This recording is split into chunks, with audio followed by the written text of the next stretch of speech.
first of all, I just want to get into, why do we write this? Why write letters to the editor? Why is it so important? Well, in a nutshell, it's to build political will.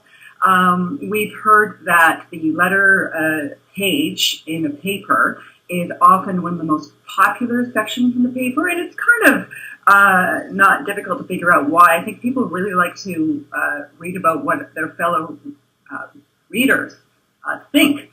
So this is quite popular, and it's also popular, we're hearing from politicians and their staff as well. They tend to read this section to find out what their constituents are thinking. This is often especially important in jurisdictions where you have a riding that covers many different towns. Toronto might be a bit different because it covers about 25 different ridings, but at any rate, it's important. And it's also a relatively easy way to get your views published. And one thing that we didn't ask at the beginning, I was kind of curious to know who here does write letters to the editor, who typically gets their letters printed. Maybe we can get to that towards the end. But some of you might find this frustrating because you've written lots of letters to the editor, but they haven't been printed. But we'll get into writing, how to write an effective one, and how to increase the chances of getting published right now. So, in terms of priority, typically, generally, the letters that are printed in a paper tend to be in relation to the news that has been published in the paper. So if you're, if you want to write something on education for reconciliation, but there's been really no news, even about something that's related, like Indigenous rights, if you have nothing to anchor your letter in, very likely it's not going to get published. The likelihood of your letter getting published increases substantially according to these priority areas: front page news and editorials. And front page news, obviously, is front page or even the second or third pages, specifically the front page, and also the editorial. And the editorial is really the voice of the paper. It's the comments editor or it's the editorial team weighing in on whatever issue of the time. So those are kind of the priority. The likelihood of you getting your letter printed is that much higher if you are responding to an editorial or front page news. Second on the tier is columns, so columnists like Jeffrey Simpson, Margaret Wente, people who are journalists who definitely write opinion pieces for the paper, op-eds. And an op-ed is basically an opinion piece written by somebody out in the community. So it could be an executive director, it could be a professor, it could be somebody who has any kind of professional status to them. Op-eds can also be printed by people out in the community. I've had op-eds that I've written myself printed. Some papers are interested in what citizens have to say. Then you can also certainly respond to other letters. So that's kind of the priority area. That said, I've had letters actually printed when something that has been big news, a huge climate rally, for example, or even like the huge walk that happened during the TRC. That in that instance, it got lots of media coverage, as it should have. But in some cases, especially climate marches, there's not a mention in the news sometimes. And recently I was in Ottawa for the big climate march that happened there at the end of November. And I got back to Toronto, and there was nothing in the Toronto Star about it. So I actually wrote a letter. I said, I was surprised that this wasn't covered in your paper. It gathered so many people, and I gave the details. So I basically wrote a mini article for them. And they printed it, which was great. Another example is if you think that something should be front page coverage, and it isn't, it's relegated way into the back pages, you can also write a letter saying, this issue is important enough that I think it should have been on the front page. And sometimes they will print that letter. So keep that in mind. So letters are to the editor are typically about 150 to 200 words.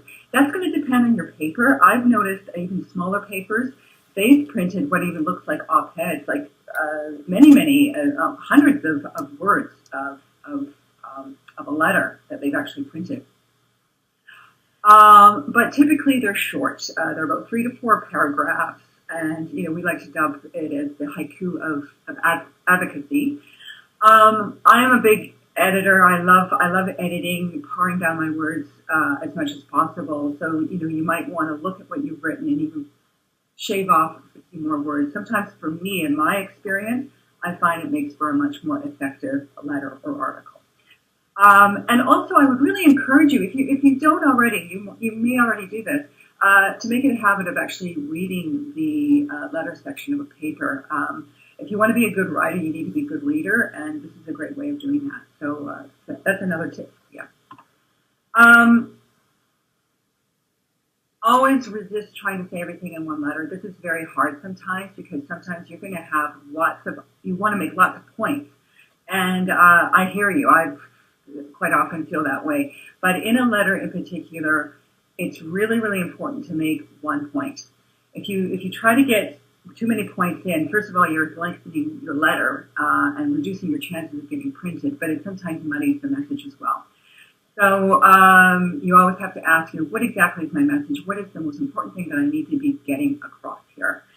Always be diplomatic. I know sometimes an issue or something that somebody wrote really frustrates you.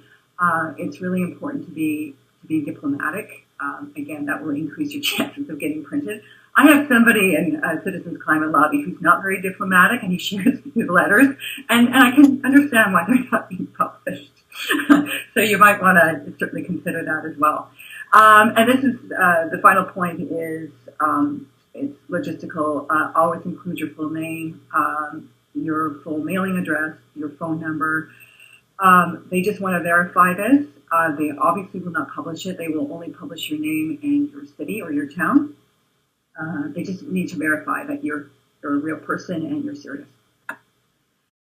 And for those of you who, we've written letters that they don't get published, don't fret. It's really, the other really important reason why it's to write letters is it tells the editor that this issue is really important. The more people who write letters with similar points that you're trying to make, the likelier a letter is going to get published.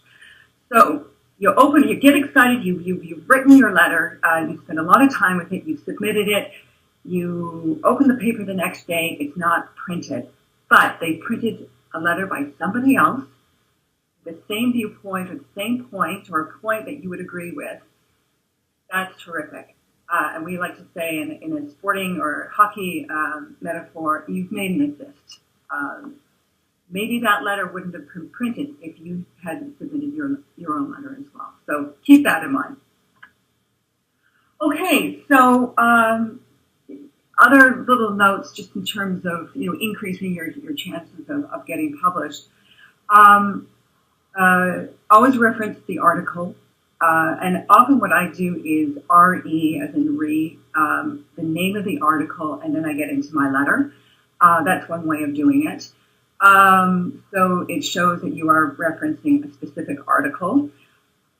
If, however, there's a big news story that happened, and a perfect example of this is the release of the final report of the TRC that happened in December. It was all over the news, which is terrific. So editors of editorial boards or the comment editors were weighing in. It was front page news. Columnists were weighing in. So there was just a lot of coverage, and it was a little overwhelming. So that is an opportunity just to, reference the news, with the launch or the release of the TRC. So you may not necessarily have to reference a specific article. Always be creative in the sense of we're, in this campaign, very specifically trying to advance the TRC call 62.1.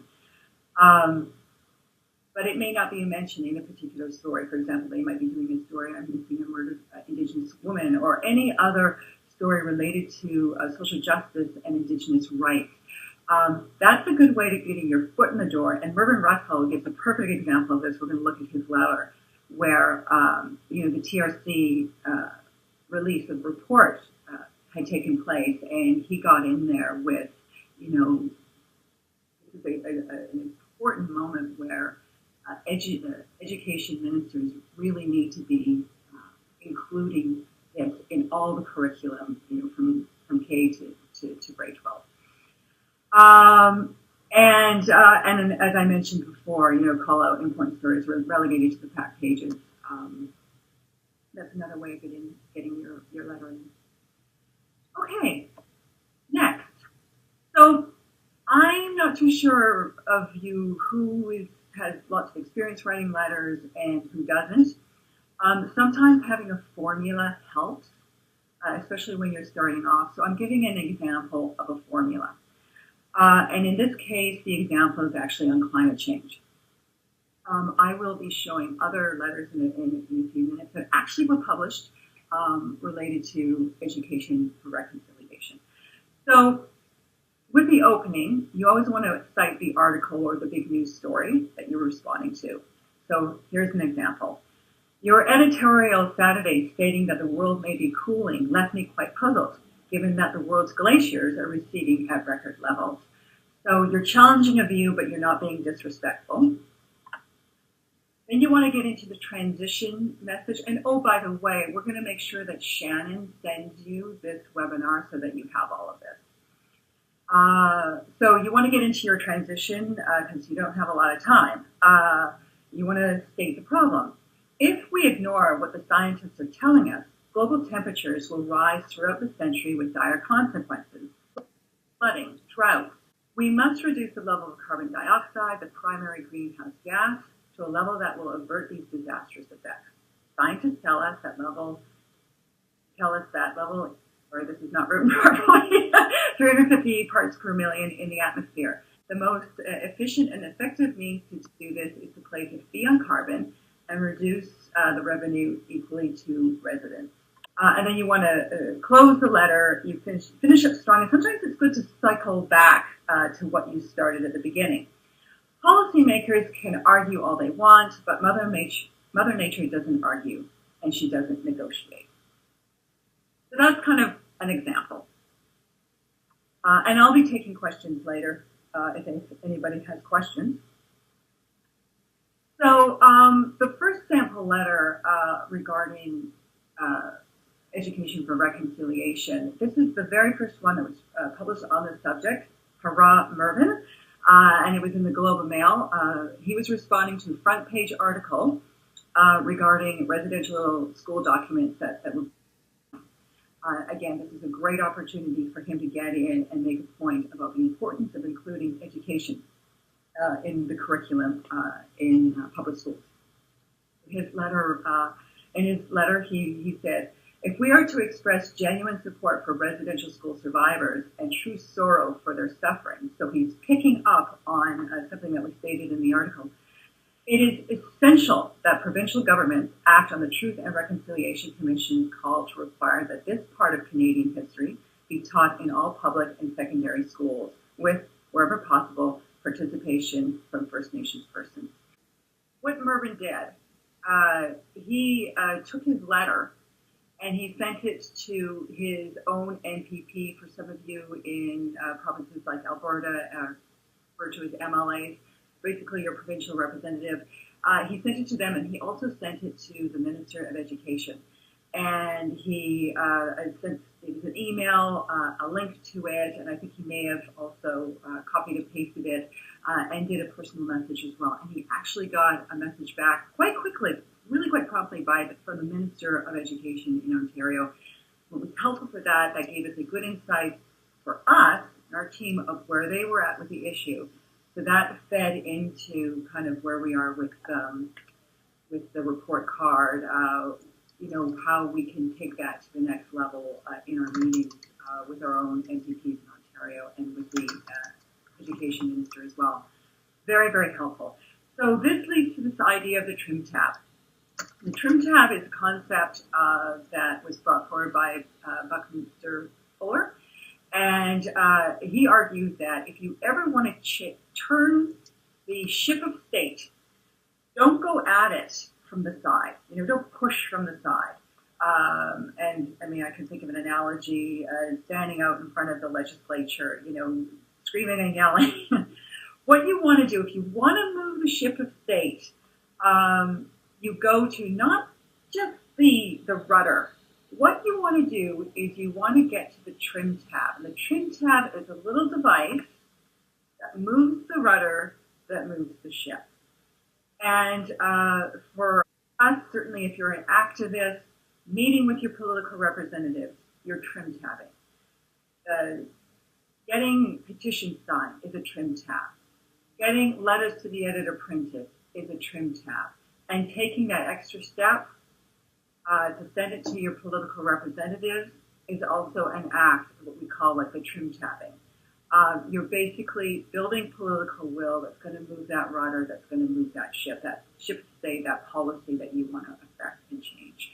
So these are little steps. They might seem insignificant, but as we build momentum, we're all in this together. We're all riding together. And what is important is that I'm collecting all these letters that you're having published, and we're collecting them into one big document. And ideally, what I'm wanting to do is to create a document for British Columbia, for Alberta, for Saskatchewan, all down the line, so that when you finally are starting to meet with your political representatives on this, you can provide them with this document. And even if it's just a couple of pages long, say, look, these are the voices, that are getting actually printed in these papers throughout the province.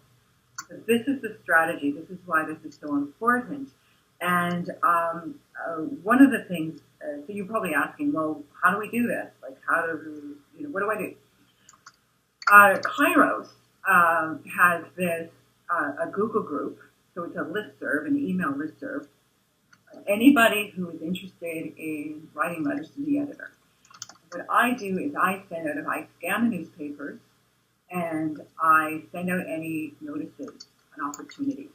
So I'm looking at the front page, I'm looking at the editorial, that sort of thing. And then I send a link, and I also copy and paste the full article, because sometimes people can't access online. So that, just to make your job a little bit easier. Now, up until now, I've been just focused on the national papers and even like the big Toronto paper. But obviously, I'm going to be needing to do more scanning across the country. You can help me too. You can send me, if you're looking at your local paper and you see something, please let me know so I can let others know. It's totally fine to submit a letter, even if you're in a different province. Although, really, if we're going to be building political will, I know that provincial legislatures like to see people in their own province interested in this issue as well. So maybe you live in Vancouver and something's printed in the Times column, you might want to submit a letter there. And quite often they'll print them too. They like to see people weighing in from different parts of the province. If you want to receive timely notices of LTE opportunities, please email me. I'm going to leave off with my email address so you'll see it, and then I'll put you on the listserv. And do ask your networks to do the same. We need to get more and more people on this, if possible. Remember, always to share your printed letters, and if you're on social media, that's a good way of doing it. I tend to do it. I get a lot of good responses on Facebook when I do it, and also on Twitter. Always send your letter to your MPP or your MLA and Minister of Education, hey, even the Premier, why not? And then bring the accumulated letters with you when you're meeting with your politician. And I'll hopefully have some really nice documents that I've gathered that I can share with you that you can print off and bring. Well, I think actually, Cheryl, you had a good part in bringing this about. You saw the letter published in the paper, and I think it was you who suggested to me that I send on a copy to Liz Sandals, which I did, and quite soon afterwards, I got a reply from her. It was a kind of 1.5 page reply. It was not a standard letter. So obviously someone had actually thought about what they were putting in it. And it indicated then what the provincial government was actually going to do and what it had already done. Mentioned about the revised curriculum policy documents that they had published, and the curricula that they were revising and how they were going to make it age appropriate, and how the whole process was going to involve First Nations, Métis, and Inuit partners, along with other education stakeholders. So it was a very useful reply. Now, if I might just mention a few points that came to my mind when I thought about writing letters. It was a good exercise for me to kind of review what I think is advisable when you're thinking of doing this. And I may be repeating some of the items that Cheryl's already mentioned. I couldn't hear you too clearly, Cheryl, so forgive me if I repeat some stuff here.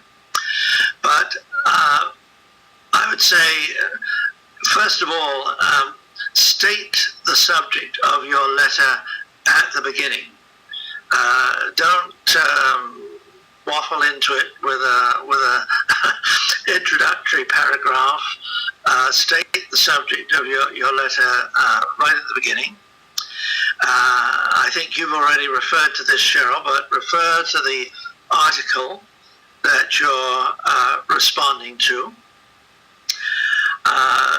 Get quickly to the point you want to make. And again, I think you've probably referred to this already, Cheryl, but let me emphasize it again. Only make one main point, or at the absolute most two, and keep the letter to about 150 words, no more. Unless, of course, you can claim to be a professor in this particular field, or you're the director of some national institution that is involved with this, then you'll find that those kind of correspondents do get the privilege of having longer letters. But most of us, 150 words, I would think, is the absolute maximum. Be concise in the letter. Don't elaborate the point. The letter is not an essay, and I think you write it in a way in which you're going to trust the intelligence of the people who are reading. If you can, use words and phrases that connect your point with a larger context. I've just sent off a letter today to the Globe and Mail in reference to the article that Professor Flanagan wrote about the human rights decision regarding the funding for welfare services for First Nations children. And I've tried to make a link. Successive federal governments, in their words, federal successive governments, in other words, have carried out policies and practices of systemic racism in a continuum with the same attitudes and actions that initiated and maintained the infamous Indian residential schools. So you're putting the point you're making now into a larger context, and indicating that this really ties in with other very important things that people have been reading about in the recent past. I think it's important not to show off when you're writing letters. Don't use unusual words or technical jargon or literary quotes, or at least not too many of them. Just state simply what it is that you want to say. I don't think the editor will expect you to be an expert unless you claim to be one. Make sure, of course, that your claims are accurate. Oftentimes, before I write a letter, I go over the report that I'm responding to, and will also go online to check things more fully, just to make sure that I'm not going to be just, as it were, shooting my mouth off without any real accuracy in what I'm saying. Be bold. I think letters are more likely to get published if they have a certain kind of pungency to them, but on the same time, don't be rude. And I think it's important too, if you hope to get your letter published, to send it in promptly after the item has appeared in the paper. If you send a letter 4 days after the story was published, you're not very likely to get your letter published. On the other hand, I think, again, as Cheryl was saying, even if your letter is not published, I think it's very well worth sending the letters, because they then may go through the process of saying, okay, we've had a dozen letters on this subject. This is obviously something which is of public interest. Which is the best letter that we want to publish, or the one that suits us best from an editorial point of view. So just sending in your letter may, in actual fact, facilitate somebody else's letter on the same subject. And I know I've read other people's letters, and I've thought to myself, yeah, well, that was pretty much what I was saying, and I really think that letter says it's a bit better than what I said. But I also think, too, if you are into letter writing, to write letters along the same lines where appropriate to your elected members. Again, the number of letters they receive about a particular topic, particularly if they are personal letters, not just standard form letters, but personal letters, it seems do in actual fact get attention.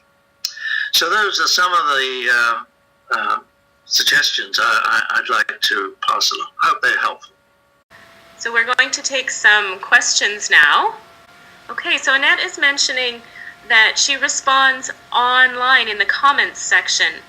Cheryl, do you have any comment in terms of how that affects the readership or the editorial boards or politicians? Yeah, okay, in terms of the comment sections, I don't know about that. I do know, like, the feedback I get from some politicians, they understand that the online sections of articles, or the comment sections of articles that are online, obviously, they are patrolled by trolls, and that there's a lot of really nasty comments sometimes, so they kind of give that a wide berth. What's important about letters to the editor is that they've actually gone through a screening process by an editor. So that gives them a little bit more, I think, prominence, cachet. That's why kind of letters are important to really focus on. Definitely, if you want to make comments in the online section, that's fine. I just don't know how much politicians spend their time reviewing them. And writing a comment on an online article, sharing it with politicians, I mean, I suppose you can, but again, it just doesn't have the same type of weight as a letter to the editor does.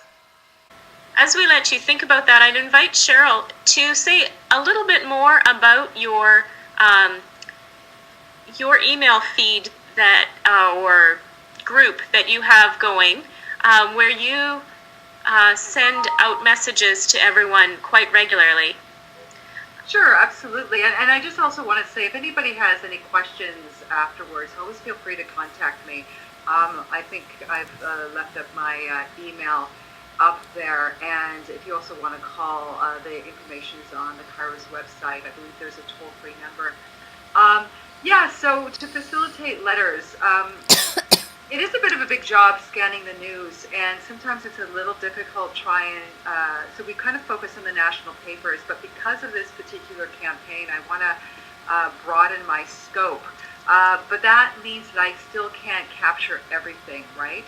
So if you tend to look at your own local paper to access the news, if you can keep your eye out and certainly share the article with me, or even in your own network, that would be really, really helpful as well.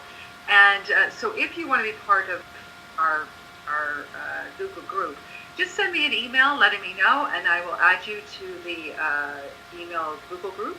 And then whenever I see a notice on something, a good opportunity to write an article, or a letter rather, you'll send those timely notices. You'll receive those timely notices. I find Cheryl has been great at keeping up with the news. She's very quick with her scans through the major papers, and it's really helpful to me as someone who can't make it through the papers to get in on that.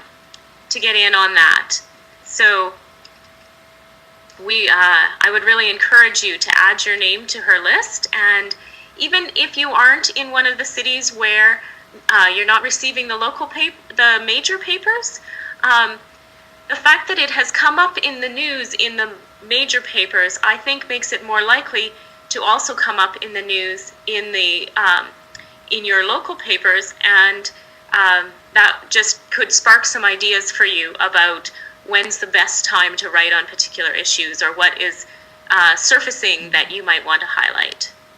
One thing I also, I'm trying to locate the areas of the education ministers in each province, and look at the ridings and the towns or the cities within their riding, and pay extra attention to those newspapers, because I think it's even more effective when this is happening within their own jurisdiction.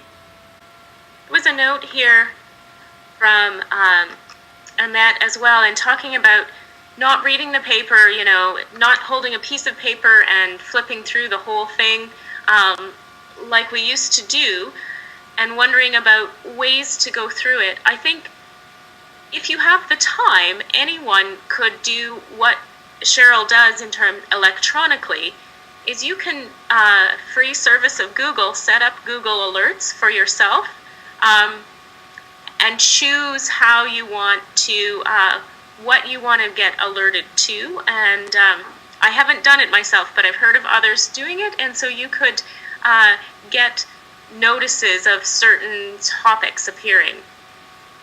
I don't know, Cheryl, if you want to mention a bit more about that. Yeah, on paper and theory, that sounds great. I find that, though, it's a bit spotty in terms of receiving those types of articles. I often don't see them when, in fact, there actually are quite a few articles out there on the specific topic that I've identified. So don't depend too much on Google Alerts. I think really, I mean, if there's a big news story that comes out that does have national relevance, like the TRC, then, or missing and murdered Indigenous women, if there's just a new occurrence that's happened, typically it's probably happening across the board as well. The other thing that you can do is just go on Google News itself, and sometimes it's better at easily accessing kind of all the news articles that are happening across the country on a particular topic. But I think we'll wrap up there. I want to remind you that these training webinars are scheduled for the fourth Thursday of the month for 4 months in a row. And so next month, on the fourth Thursday of February, we will be looking at meetings with editorial boards. Cheryl, do you want to give us a little sneak preview of what you're talking about? Yeah, it's there's two things. Really, it's about developing relationships with key people in the media. I mean, that's really what it's about. Ultimately, what we're hoping for is that editorials, like the common editor or the editorial board, will weigh in with an editorial, obviously, really urging the provincial government to adopt TRC 62.1 as soon as possible. So I've created some what we call a media packet. It's basically about a 4 or 5 page document, editorial style, with a whole bunch of references to really important documents to help the media, to editors with the information. It would be amazing if we can secure meetings with these editors and in some cases editorial boards to discuss this issue. And I'll talk a little bit next month about how to strategize around that. You may not get a meeting, but the most important thing is really to develop this relationship with them, so eventually that they can weigh in. And even if they're not interested in writing editorial, they might actually be interested in printing an op-ed that you submit. So that's another option as well. So I'll go through kind of that strategy, and also the nuts and bolts of writing an op-ed. I'm always here for you guys. If you have any questions, never hesitate to contact me. Especially if you write an op-ed, if you want editorial support, you want me to look at it, I'm happy to do that. Letters to the editor are a little bit trickier because you need to, as Mervyn pointed out, you need to get it out right away, and I may not be around, so that's one issue. But for the most part, I really want to be here for you. Janet. Okay, so that's in February, and of course we're building towards meetings with our MPPs and MLAs. So as Cheryl mentioned, we want to be able to bring these letters to support our conversations with our politicians. And so March and April will be specifically about gaining meetings with your elected representatives and how to organize those meetings and to get the most out of them, and what sort of follow-up you need to do and all that sort of thing. So that's our plan for 4 webinars in 4 months here. And I would encourage you to talk to a friend, talk to a fellow local activist, or if you're part of a local group, to get together with that group. And maybe you want to listen to the webinar together, or you're each in your own places, so that you have someone to bounce some ideas off of and some support then in carrying it forward. So I invite you, as always, to share these invitations with others that you know, and spread it around. We certainly have the capacity to have many more participants, though we, at a large end, might not have as much chance to answer questions and such. But invite everyone that you think would benefit, and also if there's any feedback that you have for us about the format or the content and how this worked as an online meeting, we're still relatively new to these processes. We'd welcome your feedback in emails or messages to us as well. Thank you very much for coming. Thank you, Cheryl and Mervyn, for your presentations. And we look forward to meeting you all again in a month's time. Thanks, Shannon, and thanks, Mervyn. Thanks, everyone.